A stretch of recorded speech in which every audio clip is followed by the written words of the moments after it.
કોઈ દી હુવરાવીશ નહીં.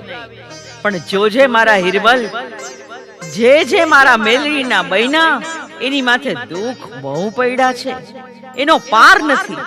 ગમે એટલા દુઃખ પડે પણ તારું એકેય રૂવાડું ફરકે નહીં. હું તને હવાયો કરું તો હું મેલડી મારા હિરિયા. મારી હું હોશિયાળો નકામો. મારા હિરિયા, તને મનની માલિપા ઓરતા આવ્યા છે ને. હવે મારા મહેનત કરવાના કમાવાના દી નથી. તને મનની માલિપા ઓરતા થાય છે ને. હું ક્યાં રહીશ, મને કોણ ખાવા દેશે, મને કોણ રાખશે? મારા હિરિયા, હું તને મેલડી કહું છું. સાંભળ, સામું તળાવ દેખાય છે, એમાં સાજ બહુ ઉગ્યું છે.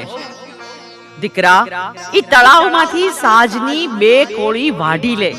પછી તળાવની પાળ માથે બેઠો બેઠો એક કંડિયો બનાવ. પછી તું ભાળ એમ આ નાળિયેરમાંથી હવાવેતની નાગણી થઈને નીકળું. એને તું ભળાય એમ કંડિયામાં બેસી જાવ ને તો એમ માનજે હું પારગરી મેલડી બોલી હતી. મારા હિરિયા, હું હવાવેતની નાગણી બની જાઉં અને તું હવે વાદીડો બની જા. જો હામે લીલા વાંસ ઉભા છે, એમાંથી એક વાંસ વાઢીને એનો એક પાવો બનાવ. પછી ગામડે ગામડે ગામના ચોકમાં ખેલ માંડ અને તું પાવો વગાડ.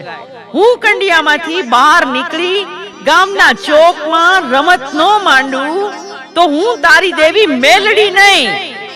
જોજે હો મારી, મને પારકા ગામને સીમાડે લાવીને છેતરતી નહીં મારી માં. અમારા જાયલા બાવડા મેલીશ નહીં.